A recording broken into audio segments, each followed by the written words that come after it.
it eventually nullifies money. It makes it irrelevant. We don't care about concentrated wealth anymore because we have realized wealth.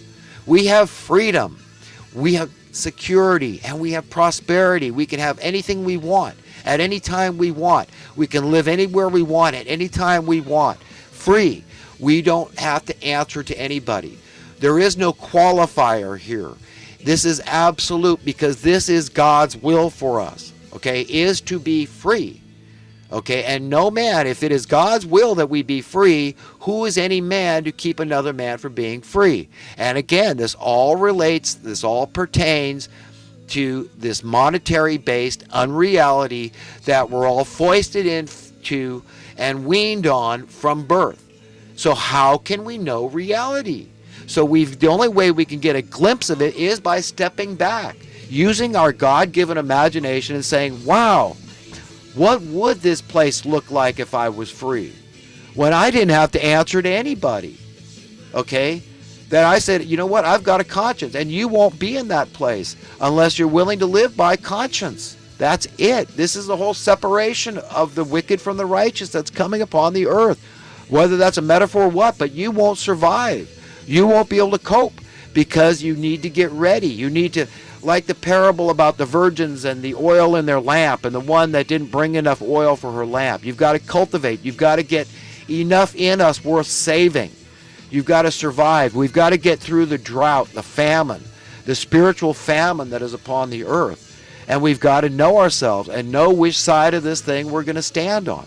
Are we willing to live in a world where conscience is our guide, our God-given conscience, and we're tuned into the literal Spirit of God, which is the Spirit of truth? This is reality. This is wisdom. This is knowledge. This is education. This is learning. This is accurate information. This is all those things, all rolled up in one. This is the power to say, yes, I'm willing to live in that place where there is no money. That's it, as simple as that. But there's plenty of stuff because the stuff exists because God gave us a brain. It doesn't exist because of money. If we took money out of society entirely tomorrow, okay, that's it, and everybody just kept on doing the things they're doing, how could society break down? It couldn't. So all I'm saying is that we could get to that point gradually so that it wasn't such a shock to the system and we weren't all freaking out about it. We get there gradually through sound currency, sound economic policies, checks and balances, accountability, oversight by the people. It's just the people getting their way. That means all-inclusive, like a republic, where the Republicans get their way, the Democrats get their way, everybody gets their way. How many abortions are there going to be if there's no poor women, okay? So whoever wants to condone poverty and say, well, it's okay, I mean, that they work these jobs and they, you know, they've got to subsidize their income by going to the government because they can't afford to feed themselves. Everybody knows that.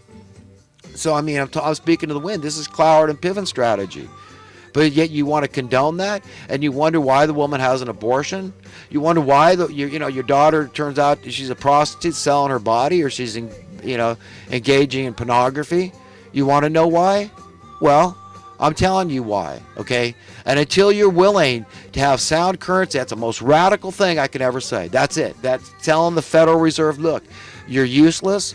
We don't need you. You're fired. Sue me, okay? Sue me for what you say is debt I've incurred, okay? Because I didn't, okay? It's the people that have stolen the wealth of our nation, and the greatest wealth we have is our labor. They're idling our labor force. They're sending our jobs overseas and shipping in workers always to keep our wages as low as they possibly can. Okay, look, let me allude to something. Now, this might sound a little bit off the wall here, but in a lot of ways, slavery was better for a lot of people than what we have today. A lot of the people living on the streets today, they would just love somebody to offer them room and board, because remember, you had to take care of a slave. His essential human needs, that's of course, yes, you did. So you had to feed him, you had to house him, you had to give him bathing facilities. All these things had to be provided to your slave. And he might, to keep a good attitude, he might like to save a few bucks for a little party or something now and then. I don't know exactly how it was. But, the point is that today there's so many people I know here in California that you can't pay your rent in a studio apartment by giving all your income from a minimum wage job over to your landlord, okay? That's the reality here in California. I don't know how it is in Austin, Texas, but, I mean, if you can actually comfortably afford an apartment, I mean, that's pretty good. That's pretty good. And buy your food and all the other, pay your bills and everything. Okay, that's pretty good. And save a few bucks, hopefully. That's pretty good.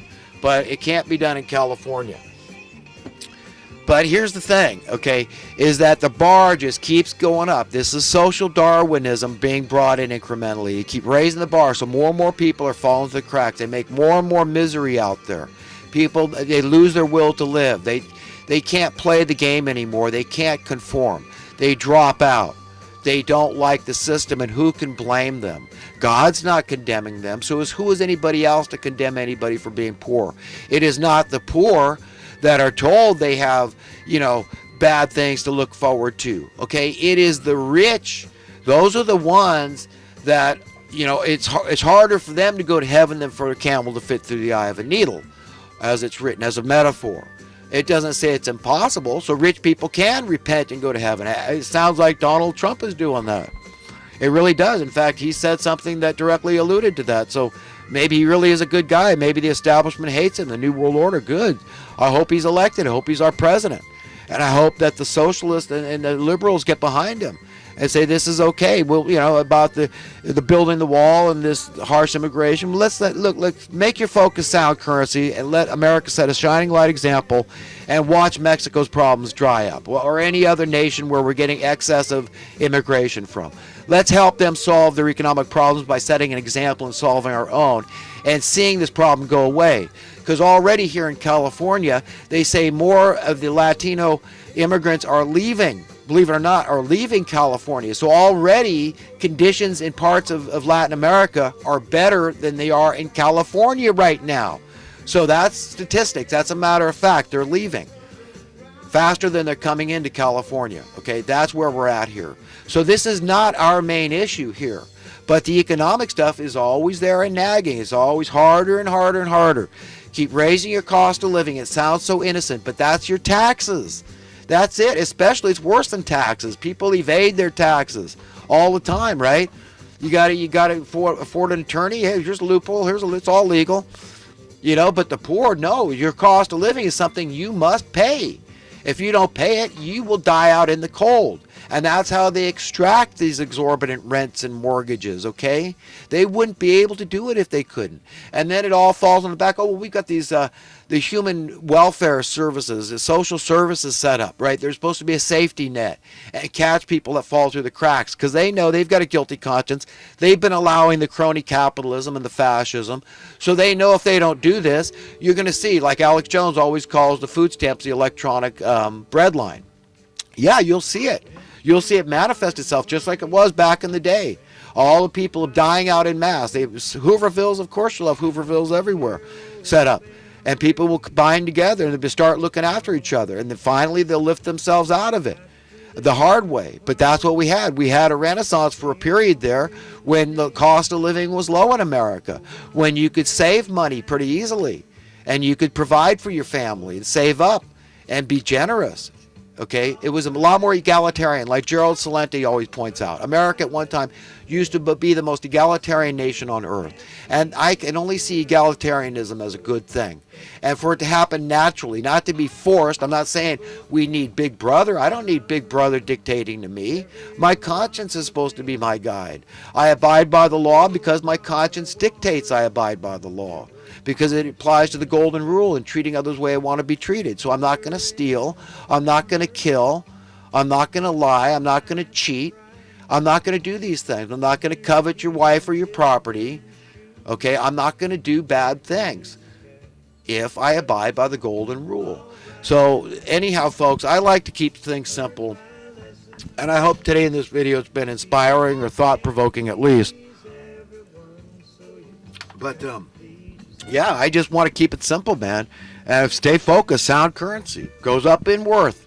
day by day, gradually. And anybody, if you use your imagination, you can figure out what the end game is, what eventually happens if that's the case. Wow, it's happening to everybody across the board. It's supply and demand economics. We as a society, a civilization, collectively, consistently supply more than we demand. And what happens is your cost for those commodities that are being increased faster, they're being used, continues to go down. That's it. That's how your currency increases in worth. Your prosperity level goes up. Your need for money goes down. The value of the currency is worth so much. A couple of bucks is worth, a couple